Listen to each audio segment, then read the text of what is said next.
আটকে রয়েছে Ghatal master plan. কে দায়ী এই বন্যার পরিস্থিতির জন্য, কেন্দ্র না রাজ্য? ঘাটাল সহ পশ্চিম মেদিনীপুর বহু এলাকা এখনো জলমগ্ন।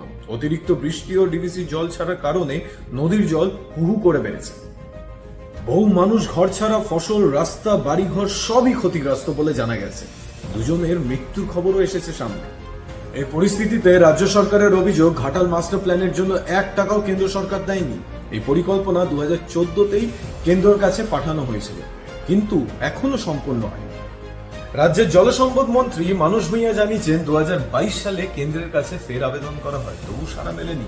অথচ বাজেটে মুখ্যমন্ত্রী মমতা বন্দ্যোপাধ্যায় 500 কোটি টাকার পরিকল্পে 500 কোটি বরাদ্দ করেছেন।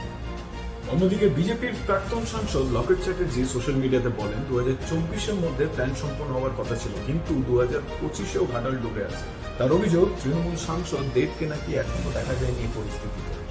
তবে রাজ্যের তরফ থেকে জানানো হয়েছে 5টি স্লুইস গেটের কাজ শুরু হয়েছে, খাল কাটার কাজ প্রায় 70% শেষ এবং 75 কিলোমিটার নদীপথে ব্রেজিনার টেন্ডারও ডাকা হয়েছে।